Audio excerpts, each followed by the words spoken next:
전기기기에 대해서 함께 공부해 보시도록 하겠습니다. 전기기기 하면은 에너지 변환에 관한 장치를 이런 전기기기라 이렇게 얘기하죠. 전기기기라는 것은 기계, 기구를 약해서 기기라 하는데 에너지 변환에 관여하는 장치, 그 에너지가 전기적 에너지일 때 전기기계기구라고 하죠. 전기적 에너지의 변환에 관여하는 장치.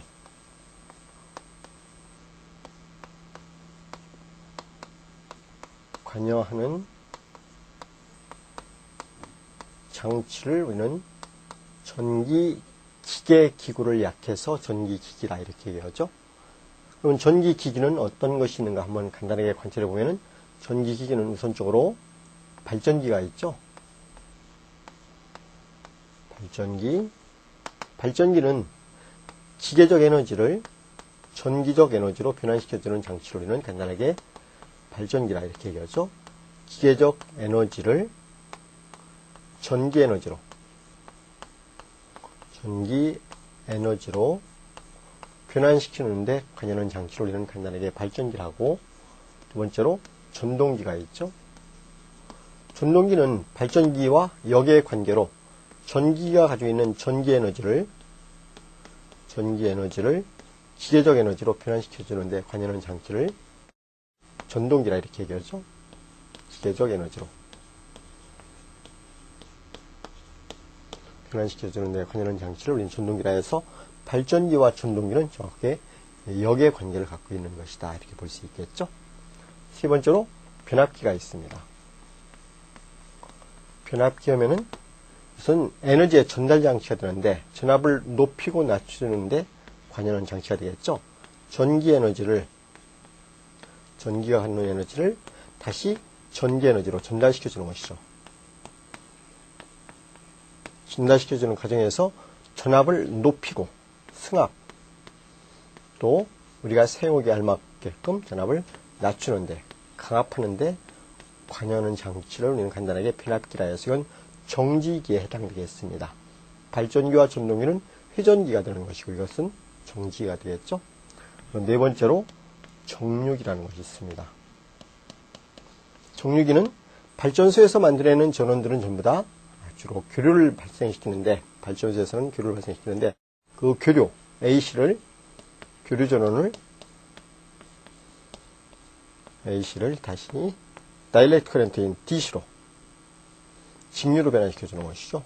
직류로 변환시켜주는 것이죠. DC로 변환시켜주는데 관여하는 장치를 간단하게 정류기라 해서 이건 전기에너지를 그대로 다시 전기에너지로 전달시켜주는 것이죠. 그래서 우리가 앞으로 공부하실 전기기기 분야는 발전기, 전동기, 변압기, 정류기에 대해서 함께 공부하시게 되어 있습니다. 자, 그럼 우리 전기기기 교재를 보시면은 목차를 보시게 되면 전기기기의 목차는 이렇게 이루어지죠. 제1장은 직류기가 이루어지는데, 직류기는 직류 발전기와 직류 전동기로 분류가 되는 것입니다. 직류기 하면은 발전기와 전동기로 분류가 되는 것이고, 발전기와 전동기로 분류되고, 제2장에서 동기기가 나옵니다. 2장은 동기기가 나오는데, 동기기도 똑같이 발전기와 전동기로 분류가 되는 것입니다. 동기 발전기와 동기 전동기로 분류가 되겠죠. 1장에서는 직류 발전기, 직류 전동기가 되는데, 얘는 동기기는 교류 발전기가 되는 것입니다. 회전 속도가 동기 속도로 회전한다 해서 동기기라는 이름을 붙여놨는데, 실은 교류 발전기, 교류 전동기가 되는 것이죠. 우리나라의 모든 발전소에 있는 발전기들이 동기 발전기다 이렇게 보시면 되겠습니다. 그리고 제3장에 가서 변압기가 이루어져 있죠.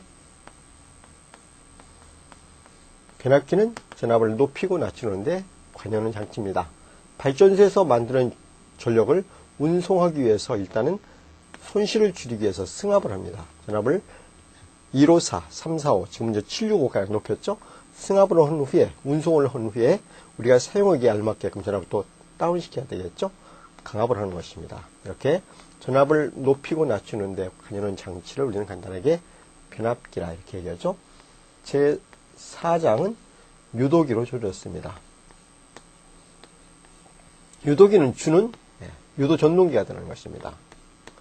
물론 유도 발전기도 있습니다만은 주는 유도 전동기가 되겠죠. 전자 유도 현상에 의해서 회전하는 기기가 되는데 그래서 동기 발전기, 동기 전동기와 마찬가지로 교류 전동기입니다. 그런데 전자 유도 현상에 의해서 만들어진 전동기라 해서 유도 전동기라 해서 우리 주위에서 사용되는 전동기의 거의 90% 이상이 유도 전동기라 이렇게 볼 수 있는 것이죠. 그리고 5장에 가서 정류기가 있습니다.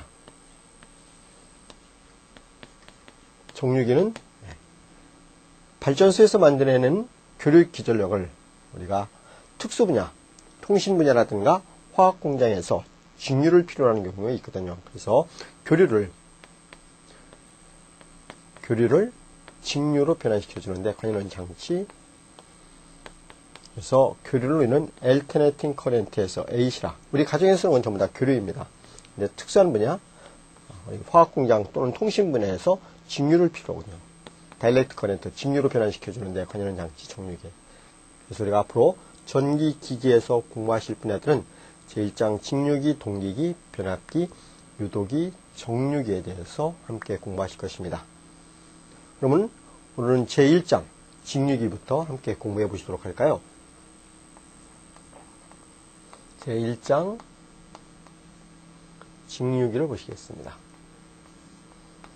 직류기는 직류 발전기와 전동기로 분류가 된다 했죠? 직류기는 직류 발전기와 전동기로 분류가 됩니다. 그러면 오늘은 1, 2편으로 나눠서 1편은 발전기라고 쓸까요? 그러면 제1편 직류 발전기에 대해서 함께 공부하시겠습니다. 직류 발전기. 직류 발전기는 간단하게 표현하면 원동기에 의해서 회전합니다. 원동기에 의해서 회전하여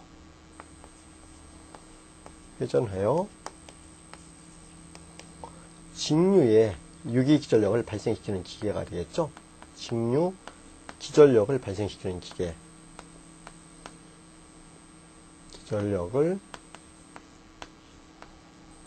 발생시키는 기계를 우리는 직류 발전기라 이렇게 얘기합니다.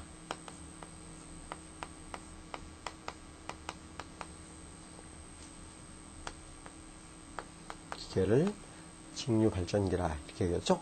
원동기 하면은 이건 하나의 전동기가 되겠습니다. 그러니까 교류 전동기에 의해서 어떤 직류 발전기를 회전시켜 주게 되면은 거기에서 어떤 기전력, 직류의 기전력을 발생시키는 기계를 우리는 직류 발전기라 이렇게 이름을 붙여놨죠. 자, 모든 기계에서 우리가 가장 기본이 되는 건 무엇이냐면은 기본은 첫 번째로 원리와 구조라 이렇게 될 수 있습니다. 원리와 구조에 대해서 가장 먼저 공부하시게 되겠죠. 원리와 구조가 모든 기계에서는 가장 기본이 되는데 발전기의 원리로 구조는 어떻게 되어 있는가? 발전기의 원리를 먼저 보시면은 1-1번에 원리와 구조로 나눠지는데 원리는 어떤 원리에서 얻어지겠는가? 원리를 보실까요? 항상 발전기의 원리는 플레밍의 오른손 법칙에 의해서 얻어지게 되었습니다. 플레밍의 오른손 법칙에 의해서 발전기의 원리가 얻어진다. 플레밍은 양손잡이죠. 양손을 다 사용했는데 플레밍은 오른손을 쓰면은 발전기의 원리가 되고 또 왼손을 사용하게 되면은 전동기의 원리가 얻어지게 되어 있습니다. 그러면 플레밍의 오른손 법칙이라는 건 무엇이냐? 플레밍의 오른손 법칙이라는 것은 간단하게 이렇게 얘기할 수 있죠. 도체가 운동을 하는 것입니다. 플레밍의 오른손 법칙은 도체가 운동하여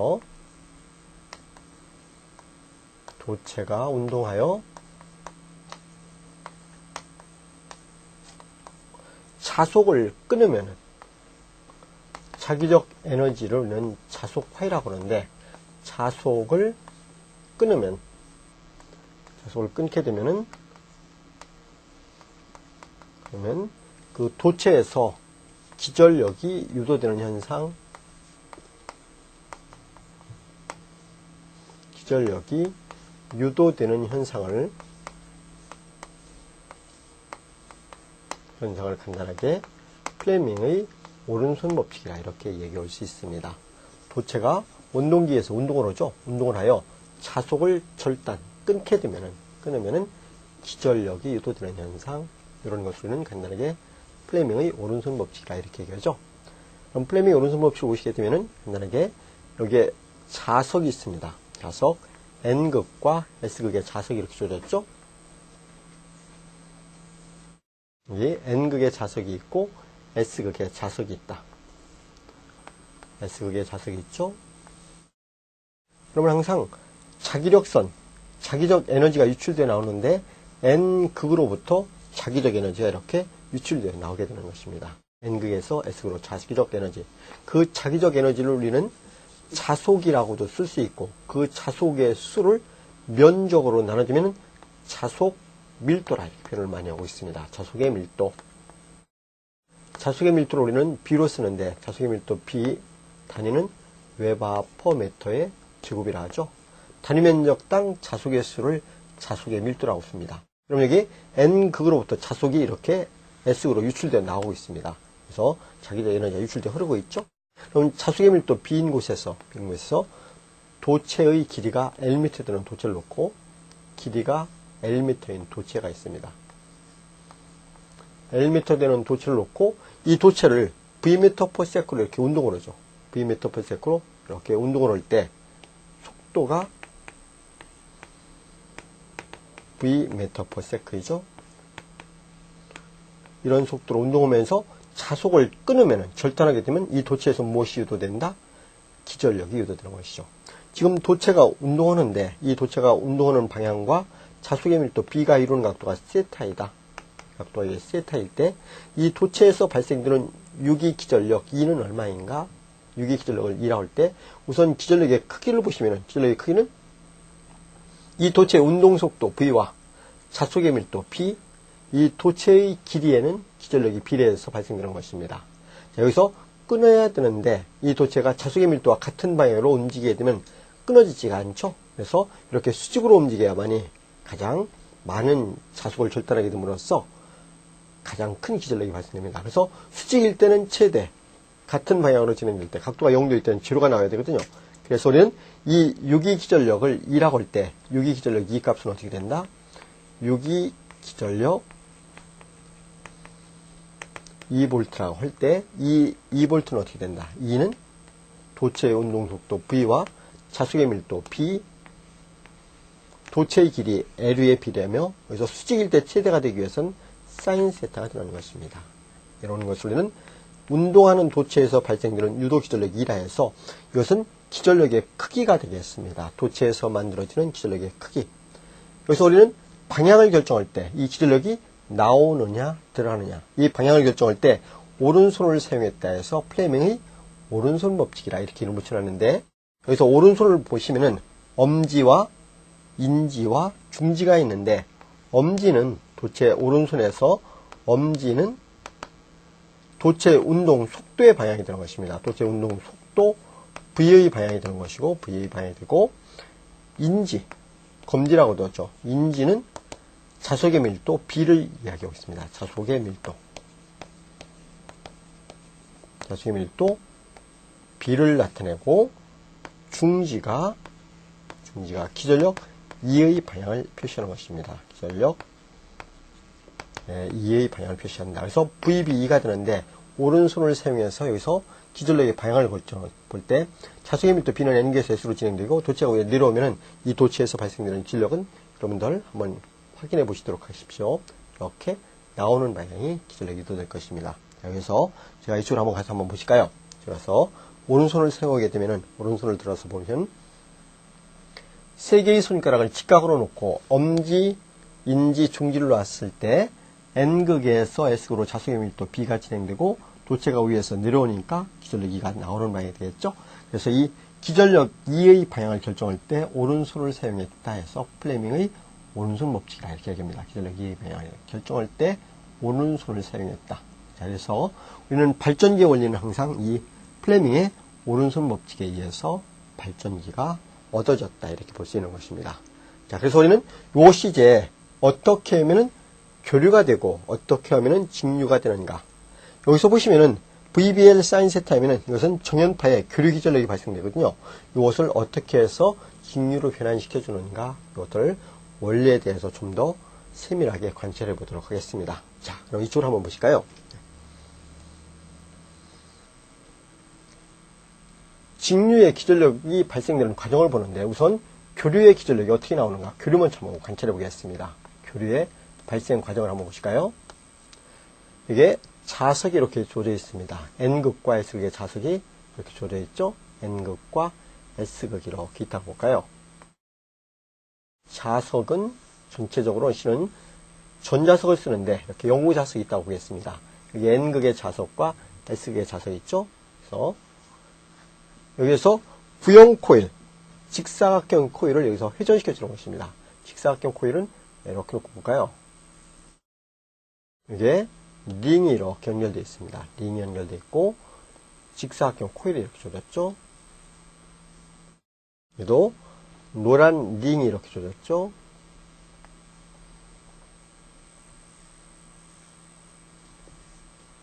이렇게 해서 직사각형 링을 연결해 놓고 여기다 브러쉬를 설치했습니다. 브러쉬를 이렇게 연결해서 회전시켜 주는 것이죠. 원운동을 시켜줄 때 여기에서 발생되는 유기 기절력의 크기는 어떻게 되는가? 그래서 기절력의 크기와 한번 방향을 보시겠습니다. 이것은 부하의 저항 R이라고 할 때 이 부하에 공급되는 기절력의 방향과 크기를 한번 보실까요? 요 직사각형 코일, 요것이 하나의 도체의 길이 Lm가 되는 것이고, 요것은 지금 자석 바깥에 놓여져 있는 도체들입니다. 그러니까 요게 도체의 길이가 Lm가 되는 것이죠. 요게 도체의 길이 Lm가 되는 것이며, 이 도체가 운동하게 되면 여기서 원운동을 시키는 것이죠. 중심축을 기준해서 원운동을 시킬 때 이 도체에서는 기절력이 유도되는데 그 기절력의 크기와 방향을 함께 한번 보시겠습니다. 이 부하에 공급되는 기절력의 크기와 방향. 여기서 하나만 더 그려볼까요? 여기서 하나를 이렇게 더 그려보시면은 이게 N극과 S극의 자석이 이렇게 존재하고, 그래서 직사각형의 코일을 원운동을 시키는데 이게 N극과 S극은 그대로 조져 있으며 이거는 이제 회전을 해서 이것이 180도 회전한 상태로 다시 그려놓고 보도록 하겠습니다. 180도 회전했을 때 이 링이 이렇게 조져 있고 직사각형의 코일은 이렇게 이루어져 있는 것입니다. 이렇게 이루어졌죠? 링이 그대로 이렇게 연결되어 있습니다. 여기에서 180도 회전한 상태라고 보시면 되겠죠?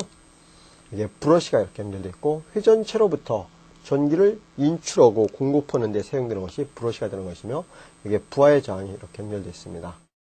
그러면 이 부하에 공급되는 기절력의 크기와 방향이 있는데 지금 시계 방향으로 회전할 때 기절력의 크기와 방향은 어떻게 되는가 한번 관찰해 보는데 지금 현재 여기에 빨간 코일은 여기 지금 하단부에서 상단부로 이렇게 회전하면서 올라가고 있는 상태입니다.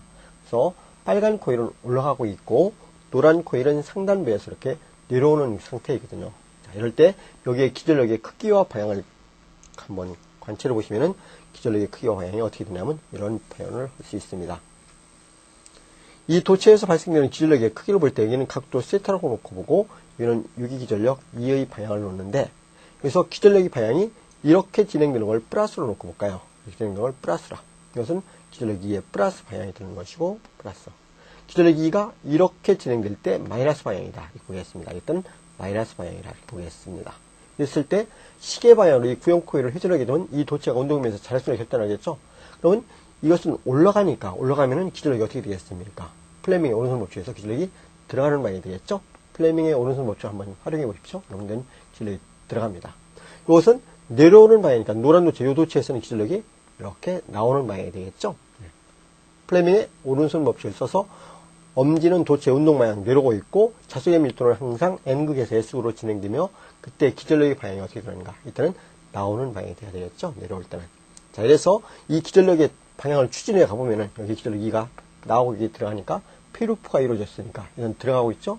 이렇게 해서 나오죠. 나와서 이렇게 해서 이 링을 통해서 이렇게 공급되네요. 그럼 이게 플러스 방향이 되네요. 그럼 플러스는 위로, 마이너스는 아래로 이렇게 방향을 플러스다 마이너스다라는 하나의 방향에 의해서 플러스 마이너스가 결정되는 것이기 때문에 임의로 결정해도 되겠습니다.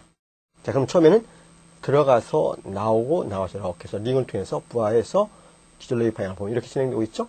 자, 그러면 처음에는 이 도체가 상단부에 있을 때 노란 도체가 상단부에서 이렇게 회전하게 되는데 자석의 밀도 B와 도체 운동 방향이 같은 방향이 되기 때문에 상단부에서는 그럼 기절력이 때는 0이 되는 것입니다. 그럼 0에서부터 시작돼서 쭉 증가하겠죠. 어디 왔을 때 여기서 쭉 시작해서 여기까지 온 게 90도 회전했을 때죠. 90도를 회전했을 때 최대가 되는 것입니다. 최대가 되고 그때부터 감소하기 시작해서 쭉 해서 감소해서 180도를 회전하게 되면 이런 반파, 사인 정연파의 반파의 모양이 되겠죠. 네. 기절력 2는 뭐라 했습니까? 이 도체에서 발생되는 기절력 2는 VBL 사인 세타라 했기 때문에 이 각도가 0도일 때, 이쪽에 0도, 이쪽에는 180도일 때는 제로가 됐기 때문에 기절력이 0에서부터 시작돼서 각도가 90도가 됐을 때 이 도체에서 발생되는 기절력과 이걸 합해주면 이런 모양으로 이렇게 변하겠죠. 자, 180도를 회전한 후에 다시 쪽으로 넘어왔습니다. 넘어오게 되면은 지금 노란 도체는 이제 하단부에서 올라가는 상태가 되고 빨간 도체는 상단부에서 내려오는 상태가 이렇게 되겠죠.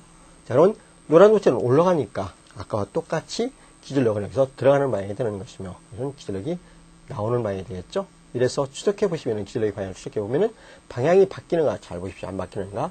이렇게 해서 나와서 빨간 링을 통해야 되니까 이렇게 해서 이렇게 진행되네요. 그러면 여기서 이렇게 진행되는 것이니까 이것은 어떤 방향이라고 했습니까? 아까 마이너스라고 했죠? 마이너스 기절력이 유도되네요. 그럼 마이너스의 기절력이 유도됐다는 얘기는 아까와 방향이 바뀌었다는 얘기군요.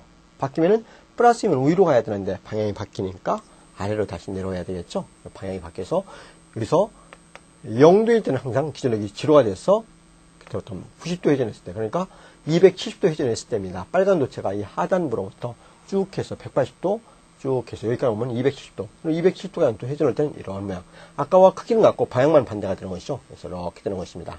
270도 왔을 때 그래서 다시 원위치로 딱 들어왔죠. 원위치로 들어왔을 때는 기절력이 이렇게 해서 원상태로 딱 오는 것입니다. 그래서 이 구형 코일이 한 바퀴를 딱 회전하게 되면 두 개의 이 도체, 엘리미터는 이 두 개의 도체 있죠? 이 도체에서 만들어지는 기절력은 이런 파형의 교류의 기절력이 발생하는 것입니다. 이런 것을 우리 간단하게 E는 무엇이라 한다? E는 최대값 크기가 2m이며 사인 세타이다 해서 사인 세타 또는 사인 오메가 t라고 쓰는 것이죠. 세타에서 정연파의 교류 기절력이 되는 것입니다. 계속해서 다시 회전하면 이와 똑같은 모양의 기절력이 이렇게 발생되는 것이죠. 그래서 원래 발전소에서는 이러한 정연파의 교류 기절력이 발생되는 것입니다. 여기가 최대값이 되는 것이며 최대값 맥시멈이 되는 것이며 기절력의 맥시멈 값이고 여기는 180도 회전했을 때 180도는 파이 레디안 여기는 원위치로 들어왔으니까 360도 2파이 레디안에서 각도에 따라서 기절력의 크기와 교류의 의미는 방향이 교번하는 것입니다. 엘터네팅에서 교번한다, 왔다 갔다 교번한다 해서 이걸 정연파 교류라고 하거든요. 이것은 교류가 되는 것입니다. 자, 그러면은 직류를 발생시키기 위해서는 어떻게 돼야 될까요? 직류에 대해서는 다시 한번 관찰해 볼까요? 어떻게 하면 이게 똑같은데 직류의 기절력을 발생시킬 수 있을까? 직류에 대해서 한번 다시 보도록 하겠습니다. 직류의 발생 과정을 한번 보실까요? 직류는 어떻게 이루어지는가? 그래서 직류 발전기에 이제 원리가 얻어지는데 직류를 관찰해 보시도록 할까요? 자, 똑같이 우리 교류일 때와 마찬가지로 여기 자석이 N극과 S극이 이렇게 조졌습니다. N극과 S극이 조져 있는데 그걸 두 개를 그려야 되겠죠? 한 바퀴 회전할 때 모양을 보시기 위해서는 여기 N극이라는 자석이 있고 S극의 자석이 있습니다. 여기에 하나의 자석을 하나 더 그려볼까요? N극과 S극이 조져 있죠? N극, S극 이렇게 조져 있습니다. N극과 S극. S극이 조졌어요. 자, 여기서 직사각형 코일을 그대로 한번 회전시켜 보겠습니다. 여기에 빨간 도체가 있죠? 빨간 도체가 이렇게 조져 있는데, 빨간 도체에는 이번에는 요 링 대신에 정류자를 연결하는 것입니다. 이 빨간 도체 대신에, 그러니까 링 대신에 이런 정류자를 이렇게 연결하는 것이거든요. 정류자는 깡통을 이렇게 반으로 절단해 놓은 모양이 되는 것입니다. 그래서 깡통이 이렇게 절단해 놓은 모양이 되는데요. 빨간 코일과 노란 코일에 이렇게 각각의 종류자가 이렇게 연결된 것입니다. 이번엔 노란 종류자 핀이 이렇게 연결된 것이죠. 연결되었죠. 이렇게 연결되고 브러쉬가 이렇게 연결되어 있습니다. 브러쉬에 의해서 부하를 연결했죠. 부하가 이렇게 연결된 것입니다. 이 부하에 공급되는 기전력의 방향이 변화되는가 변화하지 않는가를 우리가 관찰해 보면 되거든요. 하나만 더 그려볼까요? 180도 회전해서 이제 노란 코일이 이쪽으로 이동해 왔습니다. 노란 코일이 이렇게 이동해 오면은 종이자핀이 이렇게 연결되어 있죠. 노란 코일이 이렇게 연결된 것이죠. 여기에 빨간 코일이 다시 연결되어 있죠. 빨간 코일에 종이자핀이 이렇게 연결되어 있습니다.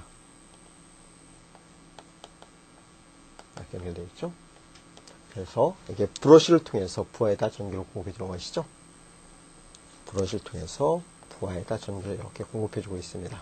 이럴 때 기전력의 방향이 변화하는가 변화하지 않는가를 한번 관찰해 볼까요? 자, 우선 좌편도체, 여기 지금 좌편 쪽에 보시면은 여기에 중심축을 기준으로 해서 V형 코일, 이 도체의 길이는 Lm가 되는 것이고 속도 Vm/s로 회전하고 있습니다. 항상 자속은 N극에서 나와서 S극으로 자속의 밀도 B가 이렇게 진행되는 것입니다. 항상 자속의 밀도 B는 어디에서 나와? N극에서는 나오고 S극으로는 들어가는 방향이 되거든요. 자속의 밀도 B인 곳에서 길이가 Lm 되는 두 개의 코일을 갖고 회전시켜주는 것이죠. 자, 두 개의 도체가 회전한다. 이럴 때 플레밍의 오른손 법칙에서 여기서 나오는 기전력의 방향을 한번 보실까요? 기전력의 방향은 자속은 N극에서 S로 진행되니까 B가 이렇게 되고 도체가 올라가니까 기전력의 방향은 들어가는 방향이 되겠죠? 이는 기전력이 들어가는 방향이 되는 것입니다. 여기선 내려오니까 기전력이 나오는 방향이 되겠죠? 여러분들은 오른손을 사용해서 한번 확인해 보시도록 하십시오. V는 도체 운동 방향 V, B는 자속은 N극에서 S로 진행되고 기전력 중지는 기전력 2의 방향이 되는 것입니다. 그래서 오른손을 사용해서 이 도체는 빨간 도체는 하단부에서 좀 올라가고 있는 상태이며 노란 도체는 상단부에서 내려오는 상태가 되겠죠. 이 도체가 내려오는 상태입니다. 자, 이럴 때 기전력의 방향을 보는데 노란 도체가 여기서 진행되는데 처음에는 자속의 밀도 B와 도체의 운동 방향이 이루는 각도가 0도이기 때문에 이 도체에서 발생하는 기전력은 상단부에 있을 때는 제로입니다. 쭉 내려와서 중앙 90도 회전했을 때 최대 180도 회전했을 때는 제로가 되는 것입니다. 물론 빨간 도체도 똑같죠. 여기서 자속의 밀도 B와 빨간 도체가 하는 시계 방향으로 회전하게 되면 180도에 이루죠. 그러면 사인 세타가 되기 때문에 기전력 2는 제로가 되는 것입니다. 항상 기전력 2는 무엇이 된다? VBL 사인 세타가 되어서 이 빨간 도체는 올라갈 때는 180도, 내려올 때 노란 도체는 내려올 때는 0도가 되어서 처음에는 기전력이 제로가 되는데 기전력의 크기와 방향을 여기다 한번 표시해 볼까요? 이게 기전력 2의 방향으로서 플러스 방향을 위로 표시합니다. 플러스. 여기는 마이너스 방향이 하단부로 내려오는 것이죠. 마이너스. 여기는 각도가 0도에서 쭉 진행되면서 기전력의 방향을 한번 보실까요? 방향은 여기선 들어가고 빨간 도체는 들어가고 노란 도체는 나오죠. 나와서 이렇게 해서 정류자를 통해서 이렇게 해서 브러쉬에 정류자를 통해서 브러쉬를 통해서 부하에는 기전력이 어떻게 됩니까? 이렇게 진행되네요. 이것을 우리 한번 플러스로 놓고 보겠습니다. 이것은 플러스 방향. 그러면 기전력이 방향이 바뀌게 되면 이렇게 바뀌게 되면 마이너스가 되는 것입니다. 그래서 회전할 때 이걸 회전할 때 기전력의 방향이 바뀌는가 안 바뀌는가를 잘 관찰해 보시도록 하시죠. 자, 지금 빨간 도체가 위로 올라가고 있고 노란 도체가 내려올 때 기전력이 방향을 한번 페루프를 따라서 추적해 보면 보시면 여기 들어가죠. 들어가서 여기서 나오죠. 나와서 이렇게 해서 링을 통해서 이렇게 진행되고 있습니다. 그래서 페루프 형성해서 계속 순환하겠죠. 자, 처음에는 기전력이 제로였었습니다. 0도일 때와 180도일 때. 90도 왔을 때 최대이죠. 그 기전력의 크기와 방향을 그대로 그림을 그리면 쭉 순환되겠죠. 이렇게. 그래서 90도 왔을 때, 다시 180도 왔을 때는 어떻게 됩니까? 기전력이 이렇게 해서 제로가 되는 것이죠.